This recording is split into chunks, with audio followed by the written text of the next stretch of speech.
Olá, este é o Saiba Mais, que estreia novo cenário, novos temas com novos entrevistados. Depois de quase 3 anos, o Saiba Mais ganhou roupa nova. O programa se incorpora à nossa nova grade de programação, que também ganhou novos espaços. Nessa edição especial, contamos uma história de amor à natureza.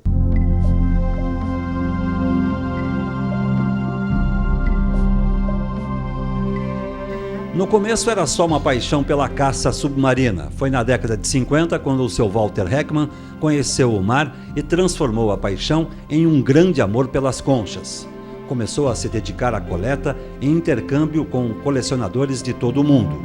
Em 2000, seu Walter abre ao público o Museu das Conchas em Guaratuba, no litoral do Paraná, com mais de 7.000 peças.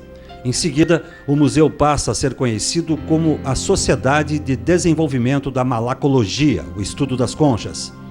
A sociedade ou o museu passou a ser uma das mais importantes referências dos estudos do mar. Aberto à visitação pública desde meados de 2000, o museu também passa a fazer atendimentos personalizados. Estudiosos e curiosos de várias partes do mundo visitam o espaço. A reportagem que você assiste a seguir foi feita um dia antes de um incêndio que destruiu o museu. Hoje, quase 3 meses depois do incêndio, as conchas coletadas nestes 50 anos de história estão nesta edição especial do Saiba Mais. É o último documento que conta parte dessa história de amor e dedicação ao mar. Seu Walter Heckmann e suas conchas estão no Saiba Mais, que está começando agora. Seu Walter, muito obrigado por receber a gente aqui no seu museu. Gostaria de começar essa nossa conversa falando aí sobre o início dessa história da coleção das conchas, mas pelo que entendi, isso começa mesmo com uma grande paixão pelo mar. A paixão pelo mar, pela água em si, porque desde garoto eu fugia de casa para ir nadar no rio Barigui, ali em Curitiba. Aquele tempo o rio era um cristal. E depois, já quando começou a surgir a pesca submarina, eu comecei. Mas nunca me dediquei, vamos dizer, a pegar peixe, matar peixe. Então me interessou mais pela vida marinha, comecei a juntar corais e conchas e me dediquei a isso. E aí então surgiu o interesse para pesquisar, para estudar, saber como vivem, como se reproduzem, porque a vida dos moluscos é uma coisa simplesmente fantástica. O tipo de reprodução, o tipo de alimentação é tão variado. Quer dizer, é um campo que não tem fim de pesquisa, compreende? Isso tornou-se assim um hobby e um objetivo da vida da gente, né? É pesquisar, trazer, procurar e catalogar e o resultado está aí. Isso começou há 30 anos, foi na década de 50. Há mais de 30 anos. Já tempo de... Uma brincadeirinha no Barigui. Exato. E antes também, quando eu vinha, às vezes, meio garotinho, vinha às vezes com um parente ou com alguém aqui para beira-mar, então aquilo já... Naquele tempo se achava mais material. Você andava nas pedras, você encontrava daquelas conchazinhas nerita, você encontrava de tudo que é tamanho que eu tenho... painéis inteiros, desde ela minúscula até o tamanho máximo dela. Então já eu colecionava, trazia. Então aquilo é desde moleque, né? O senhor pode se dizer um autodidata, o senhor nunca foi a uma faculdade estudar sobre biologia? O campo do estudo dos molusco foi totalmente, vamos dizer, um trabalho meu. E uma das coisas interessantes que nota-se que a biologia não ensina malacologia. Eu tive estudantes de biologia aqui, inclusive já ultimamente 2 professoras, que não conhecem nada de moluscos. Eles passam por cima assim, que são 5 famílias principais, os gastrópodes, as bivalvas, escafópodos, os poliplacóforos e essas coisas tudo mais, e sabem o nome das 5 famílias principais, mas acabou. Não tem a árvore. Então, quando elas vêm aqui, a gente conversa sobre peça mais. Então, aquilo é um assombro só, compreende? Porque elas têm coisa interessante. Elas têm conchas que têm sexos separados. Tem concha que quando jovem é macho, quando depois da adulta vira fêmea. Se num grupo grande, numa certa baía, num lugar, tiver, vamos dizer, excesso de fêmeas, algumas por necessidade de reprodução viram macho. E vice-versa, ao contrário. E tem alguma coisa que determina isso, não? É a necessidade, por exemplo. A necessidade, vamos dizer, de progredir, né? De reprodução. De reprodução. Tem as que fazem sexo à distância. Tem um tipo de molusco que a fêmea está lá longe, o macho está aqui, ele tem na ponta de um tentáculo, tem um órgão sexual que chama de ectocutírulos, que ele solta, e ela pode estar a 300, 400 metros de distância, ele sai nadando, parece uma minhoquinha. E acha a fêmea. Ele vai direto, a fêmea penetra nela, fecunda ela, ela vai botar os ovos dentro da concha. E ele até na outra época regenera essa ponta que ele perdeu. Como estrelas, polvos e coisas regeneram os braços perdidos, né? Então, a história dos moluscos é só convivendo, vamos dizer, no estudo e na busca, é que a gente vê o quanto é fascinante, compreende? É uma coisa assim que encanta. Hoje em dia o senhor é procurado por professores de biologia, por pesquisadores, cientistas? É porque tem uma coisa, não se ensina malacologia. Tem uns poucos, talvez, em museus oceanográficos e coisa que tem alguns que se dedicam. Mas não é lecionado. O Brasil não tem essa cultura. Como? O Brasil não tem essa cultura. Tem. Tem o Museu Oceanográfico no Rio Grande, tem um no Rio, parece que tem um no Norte, não sei se em Natal, aonde, mas ali tem malacólogos, compreende? Mas são provavelmente essas pessoas que se dedicaram a isso, porque nos cursos de biologia não seleciona malacologia. É um campo à parte, porque dizem que é um campo que não dá emprego. E quando o senhor é procurado por professores de biologia, por exemplo, para falar sobre este assunto da malacologia, o que eles querem saber? Eles, em algumas coisas, a gente aprende alguma coisa com eles, porque eles falam sobre, por exemplo, sobre outras coisas do mar, e a gente explica, vamos dizer, algum tipo de alimento, dizer, porque justamente esses animais que vivem de tal e tal ponto, então a gente também tira o seu proveito, porque não tem dúvida, quer dizer, um tem um campo e tem o conhecimento de alguma dessas fases da vida marinha, né? Mas é muito interessante, a gente nota, é um proveito duplo, né? Agora, toda essa informação que o senhor adquiriu durante esses 30 anos aí foi através de literatura estrangeira? Livros do mundo inteiro. Eu tenho uma biblioteca fabulosa sobre concha, porque eu, por intermédio de livrarias, principalmente livraria alemã, em Curitiba, eu pedia catálogos. Então, eles me forneciam os catálogos e eu pedia aquilo que importasse, compreende? Então, tenho livros americanos, inclusive o inglês para mim é fraquíssimo, eu tenho que recorrer ao dicionário, né? Então, livros alemães e tenho livros franceses, quer dizer, do mundo inteiro. Então, tenho livros, por exemplo, só sobre a Polinésia, outro que é só sobre as Filipinas. Outro é generalizado, como tem uns livros bons do Tucker Abbott dos Estados Unidos, um camarada que, provavelmente com muito auxílio, talvez de governo ou coisa assim, com navio oceanográfico, coisa, correu ao mundo em busca e estudo, né? Então a gente recorre a eles e rouba aquilo que eles aprenderam para o conhecimento da gente, né? Aproveita o que os outros pesquisaram e trabalharam também. É lógico, é uma troca, né? Claro. Aliás, por falar em troca, hoje o seu museu com mais de 7.000 peças, são mais de 7.000 peças hoje já, né? O senhor tem um intercâmbio aí com colecionadores do mundo todo? Tem. Só, inclusive, hoje, muitos dos meus antigos correspondentes, um na África do Sul, o Sr. Nock Neumann, faleceu. Um que eu tinha na Alemanha, porque é mais um comerciante e um cientista, compreende? Então, comprei um livro dele, ele fez uma nova edição do livro, me ofereceu, mas era uma fortuna em euros, compreende? Então, eu não respondi, também com isso cortou. Eu tenho um correspondente nos Estados Unidos, o Dennis Dworak, um nome esquisito até de dizer. Então, mas isso amorteceu, porque eu acho que todos eles devem ser mais ou menos da minha faixa de idade, e talvez também estão descansando. Então, de repente aparecem umas coisas.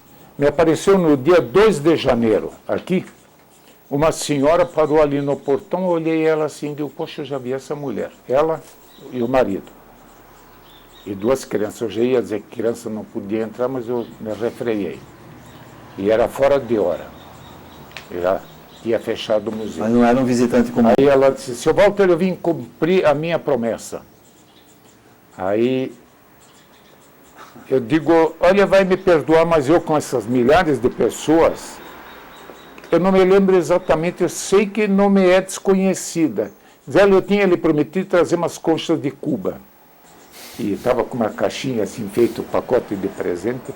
Ela me trouxe as polinitas, as coisas mais lindas que eu tenho aqui dentro. São os caracóis de árvores, que são cultivados em Cuba. E só tem em Cuba? E só tem em Cuba. E eles usam ela nos pés de café, nos cafeeiros e nas goiabeiras e coisa mais, para comer o fungo que dá nas folhas, que é lá o clima e a umidade muito grande, cria um fungo chamado fumagina. Eles colocam em cada pé de café, eles colocam 4 ou 5 desses moluscos. E eles vão comendo o fungo. Eu tenho inclusive a fotografia das folhas com fungo e coisa mais. Então, as pessoas chegam ali e ficam fascinadas. Quando digo que é de árvores, dizem, tem também árvores. Digo, tem na água salgada, tem na água doce, tem em terra. Coletei no deserto de Atacama, que é o deserto mais seco do mundo, coletei conchas, que a minha vida realmente foi assim. Quer dizer, conchas não tem só no mar? Não. E tem nos polos também. E é depois dos insetos a maior... O que explica isso, seu Walter? Como? O que explica isso? O fato de ter concha os moluscos, depois dos insetos, são a maior família de seres vivos do planeta. Muito mais do que mamíferos, do que qualquer outro tipo de animais na face da Terra. Só mesmo os moluscos, quer dizer, só mesmo os insetos que superam os moluscos. E eles tiveram fase de adaptação. Então, começou a vida no mar. Algumas começaram a ir, vamos dizer assim, para a beira do mar. E para se locomover tiveram que deixar o seu casco mais leve. E algumas com isso saíram, vamos dizer, foram viver, como tem algumas famílias que vivem nas regiões entre maré. Então ela sai, por exemplo, na maré alta, gruda numa pedra, e ela reserva uma quantidade certa de água do mar, e a maré baixa, e ela fica no exposto, e ela só vai receber água outra vez quando vem a outra maré. E algumas dessas foram para frente e criaram conchas cada vez mais leves, para poder encaminhar, vamos dizer, mais fácil, e ter a concha só como uma proteção, porque a concha, na realidade, não é a casa do molusco, é um exoesqueleto. Como nós construímos um esqueleto interno, eles produzem um esqueleto externo que é produzido pelo carbonato de cálcio, como nós fazemos com o cálcio do nosso alimento, fazemos nossos ossos. Então nós somos, ou eles são o contrário de nós, tem um esqueleto por fora e nós temos ele por dentro. Então a concha, enquanto o animal está dentro, é uma coisa viva. E elas mostram na própria concha as linhas de crescimento. Quando é uma fase, vamos dizer, de mais fartura de alimento, são uns avanços, vamos dizer, maiores, em fases de dificuldade, ou talvez na época do tal do El Niño, que é aquele problema na natureza, talvez tem menos alimento, ela vai crescer menos. Então, é uma das coisas maravilhosas. Elas são coisas vivas que, enquanto o molusco está dentro, a concha é uma coisa viva. É uma história de milhares de anos aí. É. E elas se adaptaram a tudo que é ambientes, né? Algum lugar que talvez foi secando temporariamente, como vamos dizer com talvez algumas conchas terrestres, fazer uma suposição meio esquisita, que houve agora um tempo que secou uma parte do rio Amazonas, né? Que os nativos de lá ficaram presos, porque eles não têm estrada, só tinha canoa, que helicópteros tiveram que levar alimento para eles lá. Então, talvez alguns daqueles viveram um tempo no lodo, ainda com um pouco de umidade, mas talvez a sua geração seguinte, talvez já tentou mesmo viver com menos água. e mais, vamos dizer, mais com terra e coisa assim. É fabuloso, essa evolução é fabulosa. E quando o senhor foi descobrindo, no decorrer aí da sua vida, nesses 30 anos de pesquisa, quando o senhor foi descobrindo, provavelmente, a cada descoberta dessas aí, a paixão crescia mais ainda, né?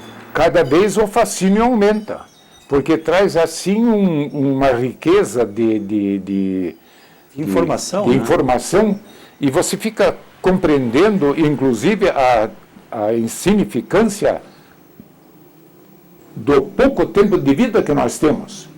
Porque nós temos fósseis aqui de 350 milhões de anos atrás. E eu tenho um fóssil aqui de 200 milhões de anos atrás, de antes da época dos dinossauros, que já tinham as câmaras de flutuação que tem o atual Nautilus, que é o mesmo sistema, essas câmaras é o mesmo sistema das câmaras de lastro do submarino. Ela coloca água nas câmaras para ficar mais pesada para ir para o fundo. E conforme ela vai pondo e tirando água, ela vai regulando a profundidade onde ela vai procurar seu alimento, ou talvez o seu companheiro. Conforme a sua necessidade, né? Então isso é fantástico. Então você vai compreendendo e vai vendo que a natureza simplesmente é uma coisa fabulosa, né? A natureza é uma coisa assim fantástica. Tá certo, seu Walter, nós vamos fazer um rápido intervalo, nós já voltamos, um instante só.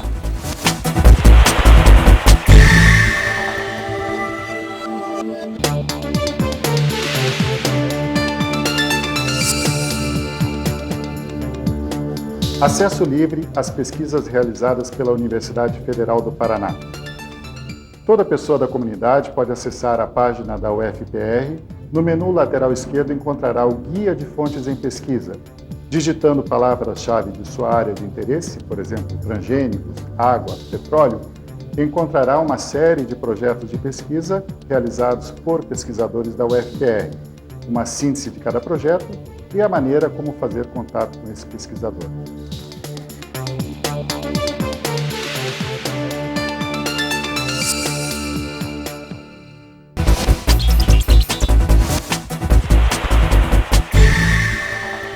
O senhor falou agora há pouco, aqui no intervalo, que o mundo é bonito, que a natureza é bonita e que basta, que o mundo do mar é muito bonito, basta ter os olhos abertos. Aí o senhor fez uma observação dizendo que não é só no mar. Não, realmente, porque eu acho que quando as pessoas ficam fascinadas é porque eu nunca vi, porque isso é lindo, porque tem pessoas que começam a chorar aqui dentro, compreende? Eu digo, porque é uma coisa, eu digo, que vocês veem flores e pássaros com uma certa frequência em lojas, exposições, e são lindas também. Digo, agora desses loucos que andaram mergulhando mais de 30 anos juntando conchinha, desses loucos não tem muitos, digo, e um doido desses está aqui com vocês. Então vocês estão vendo uma coisa diferente que vocês não sabiam que existia nessa profusão, né? O senhor falou, seu Walter, são 5 famílias de conchas. Sim. Essas 5 famílias se espalham pelo mundo todo. Existe uma categoria específica da costa brasileira, por exemplo? Não, porque as 5 famílias são os seguintes, são os gastrópodes, que o nome já diz, porque os nomes são tudo em latim ou em grego. Gastrópodes significa que gastro vem da cabeça, trópode do pé, quer dizer, tem o pé na cabeça. Quer dizer, é esquisita a denominação, mas são essas enroladas. Depois tem os lamelibranquios, ou como mais conhecido como bivalvas, como ostra, essas outras de duas metades. Né? Depois tem os dentalium, que tem exatamente a forma de um dente de elefante, que nós temos aqui também. Tem os poliplacóforos, significa também em grego poli, significa muito. E placóforos são as placas, quer dizer, ela tem 8 placas, unidas por uma cinta elástica que ela consegue se fechar como aquele tatuzinho da Terra. Né? Tem os encefalópodes, que são da família dos polvos, do Nautilus e coisa. Encefalópodes significa que tem em volta do cérebro os pés, que eles têm, vamos dizer, aquela quantidade de tentáculos em volta da própria cabeça. Né? Algo parecido com o polvo. O polvo, o Nautilus, a sépia e essas outras da família. Né? Então isso são, vamos dizer, as 5 famílias principais. Muitos deles são de mar aberto, como da família dos povos, que nós temos aqui, inclusive, volta e meia aparece algum também, como a lula também, né? Também é um cefalópode. E bivalvas tem no mundo todo. Os gastrópodes, que são essas enroladas, são os maiores números que tem. No mar tem, na água doce tem, em terra, esses caracóizinhos que andam por aí, tudo são dessa família, né? Então são coisas assim que... Essas conchas que a gente encontra na areia da praia mesmo, qual é o nome que se dá a elas? Bom, a maioria, o que se vê por aqui, são restos de bivalvas, né? Restos de bivalvas, é. Inclusive tem uma que as moças juntam muito, que ela tem um furinho. Você já deve ter visto. Para fazer, fazer colarzinho isso. E quando a gente mostra para eles e explica de onde é o furinho, digo, já tentou furar alguma que não tem furinho? Elas dizem, já, mas quebra. Digo, é que você não tem a saliva ácida que tem o predador dela, que é o outro molusco pequeno que senta em cima dela e com a rádula e a saliva que ela produz, ela faz aquele furo redondinho. E com a concha fechada, com as duas metades da bivalva fechada, ela injeta um suco digestivo lá dentro e por esse furo ela suga o animal já semi-digerido, porque eu tenho algumas aqui fechadas. Passa o alimento. Tem algumas fechadas que não tem nada dentro. Tem o furinho pelo qual saiu o animal digerido já, compreende? Já semi-digerido, vamos dizer. Então, elas têm, assim, coisas muito interessantes. Curiosidades interessantíssimas. E essa que dá bastante aqui na nossa costa também. Tem a venenosa também, não tem? Tem aquela que se pegar ela viva na mão e ela picar, 5 a 10 minutos começa a dar espasmos, cegueira, paralisia e parada cardíaca. Não tem salvação. Mas isso só só no Pacífico. Só no Pacífico. Da família das conas. Aliás, são as mais lindas. Tem a que profundidade, mais ou menos, seu Walter? Elas dão desde a água, vamos dizer, de 2, 3 metros, até 12, 15 metros. Quer dizer, na elas... superfície isso não é possível. Elas estão... E são caçadoras, elas vivem... São carnívoras, caçam peixe com esse arpão venenoso que ela tem com o veneno, né? E... Inclusive, uma delas, considerada, vamos dizer, a segunda mais venenosa do mundo, que tem umas 13 ou 14 delas que são fatídicas para o ser humano, eles estão agora fazendo um estudo, diz que nos Estados Unidos, a patroa que assistiu o programa na televisão, eles estão extraindo o veneno dela, eles pegam ela viva lá no Pacífico, extraem o veneno e conseguem com um tipo de separação, alguma coisa a mais, eles conseguem produzir um medicamento que é usado em pessoas, vamos dizer, com uma doença em fase final, onde nem a morfina não resolve mais, que a pessoa gripa, sofre, coisa mais. Então, até que ponto isso amortece a dor, ou amortece talvez todo o ser, talvez é uma questão de pensar. Continua mergulhando ainda, seu Walter? Não. Eu, nesses últimos 5 anos que nós estamos aqui, quer dizer, faz 6 anos, mas que está montado o museu faz 5 anos e pouco. Então, eu não saí mais um dia inteiro de ter abandonado o museu. Esse compromisso que a gente assumiu, né? A história do museu começou exatamente como? O senhor, há 30 anos, começou a mergulhar, começou a colher o material e quando o senhor percebeu que estava começando a formar um museu? Bom, eu tinha, vamos dizer, um patrimônio de conchas. E a ideia surgiu aquela coisa daquele convite do Clube Curitibano, que eu achei que não era o ideal, não era aquilo que eu queria de levar as conchas para mostrar em algum outro determinado lugar.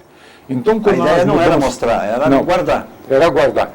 Então, quando mudamos para cá, eu achei que eu queria também ver elas com mais liberdade, não puxando gavetas, cada vez que eu tenho um gaveteiro enorme que eu comprei de uma casa de material fotográfico, tem 60 e tantas gavetas, e digo, vou montar uns armários, e fizemos isso aqui. E aí, então, apareceu uma pessoa, outro conhecido meu também, ex-mergulhador, Walter, você tem que expor isso aqui. Faça o seguinte, põe isso numa página na internet e coisa assim. Aí surgiu, e com isso surgiram esses primeiros visitantes. Hoje são 7.000 peças visitadas, aí o senhor tem mais ou menos ideia de quantas pessoas já visitaram o seu museu? Bom, Eu não sei para o senhor aqui o livro. Ali, a não ser excursões, nós estamos aqui em 6.918. Agora, às vezes, vem excursões que entram 30, 40 pessoas, e eu peço para dividir a metade de uma vez, outra metade na outra vez. Então, às vezes, nenhum deles assina. Os colégios todos daqui que vieram não assinaram. O senhor tem visita de vários cantos do mundo, né? Sim. De várias partes do mundo. É como eu lhe mostrei ali, gente da França, japoneses, França, portugueses, cubanos, chilenos, e tive assim umas visitas até maravilhosas de uma argentina, que é do norte da Argentina, de Salta, por onde eu passei para depois passar por cima dos Andes e atravessar o deserto de Atacama. E junto com ela tinha uma chilena, que conheceu o deserto de Atacama também. Então foi um assunto assim fascinante, sabe? O senhor, por conta disso, rodou o mundo todo? Não. Não. Eu mergulhou eu fiz 7 vezes a costa do Brasil, desde o Chuí até Belém. 7 vezes, tanto na ida como na volta, mergulhando nas praias, uma vez numa, outra vez na outra. Fiz 2 vezes o Uruguai e a Argentina, até ali na Patagônia. E fiz 3 vezes a costa do Chile. Depois eu resolvi fazer, que eu tinha um carro pequeno, quando eu comprei uma Variant, eu resolvi fazer a viagem com uma Variant. Passei pelo túnel internacional, fiz a costa toda do Chile. E depois, quando eu comprei esse motorhome, quando eu estava com ele pago, aí eu fiz ele pelo norte da Argentina, passei por cima dos Andes, não passei pelo túnel. Foi uma das coisas mais interessantes. O senhor mergulhou em todos os oceanos, não? Não, só na América do Sul. O resto que eu tenho aqui é tudo intercâmbio com colecionadores pelo mundo todo. Tive correspondentes maravilhosos. O da África do Sul me pôs muito em contato com coisas lá do Pacífico. Mas é só por intercâmbio. O americano, aquele Denis Dvorak, me mandou muita coisa também do lado, tanto do lado do Atlântico como do lado do Pacífico, lá daquela parte da América Central e da América do Norte. Então eu mandei muita coisa boa para eles também, quer dizer, fizemos assim um intercâmbio muito bom, né?